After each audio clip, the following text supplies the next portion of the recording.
की कथा।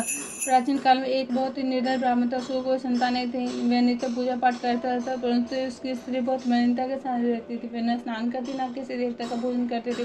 प्रातःकाल उठते सर्वप्रथम भोजन करती थी, बाद में कोई अन्य कार्य करती थी। ब्राह्मण रहता बहुत दुखी रहते। पत्नी को बहुत समझाते, पर उसको कोई परिणाम न निकलता। भगवान की अनुकंपा से एक समय ब्राह्मण की पत्नी गर्भवती हुई और 10वें महीने सुंदर कन्या को जन्म दिया। निर्धन ब्राह्मण कन्या के जन्म से बहुत दुखी हुआ। धीरे धीरे ब्राह्मण की कन्या बड़ी होने लगी। बचपन से उस कन्या की रुचि भगवान विष्णु की पूजा में थी। वह प्रातः उठते स्नान आदि करके भगवान विष्णु की पूजा करने मंदिर में जाती थी। बृहस्पतिवार को व्रत करके विधिवत पूजा पाठ करती थी। पूजा पाठ के बाद वह पढ़ने के लिए पाठशाला में जाते थे। घर से चलते समय मुट्ठी भर जौ साथ ले आते थे और पाठशाला के रास्ते में थोड़े जौ गिराते हुए आते। जब वह पाठशाला से लौटते तो जौ के दाने सोने में बदले में मिलते। लड़की सभी सोने के दानों को बीन लाती थी। एक दिन जब वो सोने के दानों को साफ करती तो उसकी माँ ने कहा, बेटी सोने के दानों को साफ करने को सोने का शुभ भी होना चाहिए। अगले दिन बृहस्पतिवार था। उसने भगवान बृहस्पति से पूजा करते प्रार्थना की, हे भगवान, यदि मैंने आपका व्रत विधिवत किया तो मुझे सोने का शुभ दे दो। भगवान बृहस्पति देव ने उसकी मनोकामना पूर्ण करने का वचन दिया। पाठशाला से सोने का शुभ घर में उसे रास्ते में बड़ा वो मिला। सोने का सूप बड़ा मिला। घर लौटकर सोने का सूप माँ को दिखाकर सोने के दानों को साफ करने लगे। उसी समय न घर का राजकुमार उस घर के पास से गुजरा। वो सुंदर लड़की सोने के सूप में जो साफ करते देख राजकुमार उस पर मोहित हो गए।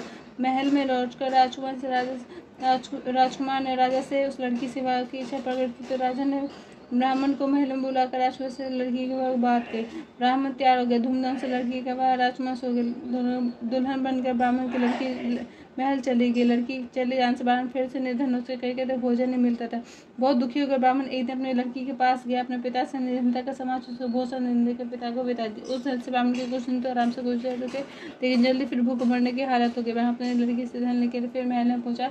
लड़की ने पिता की बुरी हालत देखकर कहा, पिताजी आखिरकार आप कब तक मुझसे धन लेकर जीवन यापन करेंगे? आपको ऐसा उपाय क्यों नहीं कर दे जिससे आपका घर धन संपत्ति से भर जाए?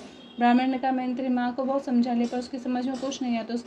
उसका फोरपन नष्ट तो घर की नयनता भी दूर हो जाएगी। तब को सोचकर लड़की ने पिता से कहा, पिताजी आप कुछ दिनों के लिए माँ को मेरे पास छोड़ जाओ। तब को सोचकर ब्राह्मण पत्नी की लड़की को मैं पास महल में छोड़ आया। लड़की ने माँ से कहा, माँ तुम प्रातःकाल उठकर स्नान आदि करके भगवान बृहस्पति विष्णु जी की पूजा अवश्य करना। पूजा करने से तुम्हारी नयनता अवश्य हो गई। उसकी माँ ने कोई बात नहीं मानी।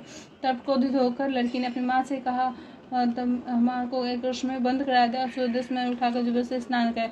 फिर मंदिर में ले जाकर भगवान बृहस्पति की पूजा कराई। कुछ दिनों तक ऐसा करने के माँ की बुद्धि में परिवर्तन स्वयं भी व्रत रखने लगी। उसके व्रत रखने से ब्राह्मण के घर में भगवान विष्णु के अनुकंपा से धन की वर्षा होने लगी। दोनों पति पत्नी धन संपत्ति पाकर आनंद पूर्वक जीवन यापन करते विष्णु धाम को चले गए। लकरारा बने राजन उन साधु से भगवान बृहस्पति देव की यह कथा सुनकर बृहस्पतिवार का व्रत करके भगवान विष्णु की पूजा की। उसके सभी क्लेश दूर हो गए। लेकिन अगले बृहस्पतिवार को कामकाज में व्यस्त रहने का उसने भगवान बृहस्पति देव की व्रत नहीं किया। भगवान बृहस्पति लकरारा पर क्रोधित भूल की सजा दी।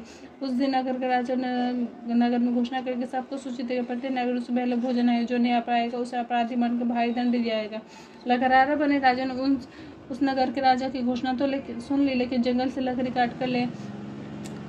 काट कर लाने के लिए और उन्हें बेचने में देर हो जाने के कारण वह समय पर महल में भोजन करने नहीं जा सका। राजा का सैनिक लकड़हारा को पकड़ कर महल में रह गए। राजा ने महल के कक्ष में बैठाकर भोजन कराया। उस कक्ष में खूंटी पर रानी को सोने का लटका। लकड़हारा अकेले कक्ष में भोजन कर रहा था। तभी उसने आश्चर्यजनक घटना घटती हुई देखी। देते वो खुड़ी हार को निकल गई। थोड़ी बार राजा ने हार को गायब देखा तो लकड़हारा कारवास में डरा। लकड़हारा मन में अपने भाई को लगा। तभी उसे जंगल मिले साधुओं का समरण हुआ। थोड़ी देर बाद भगवान बृहस्पति सनाई में उसके सामने प्रकट हुए। कहा, लकड़हारा तूने भगवान बृहस्पति की पूजा नहीं की, तुम्हें दशा हुई। अब तुम किसी प्रकार की चिंता मत करो। बृहस्पतिवार के दिन दरवाजे कुछ पैसे पड़े मिले, उन पैसे भगवान बृहस्पति देव का व्रत करके उनकी पूजा करोगे, तुम्हारे सभी दुख नष्ट हो जाएंगे। बृहस्पतिवार के दिन दरवाजे पड़े पैसे चने को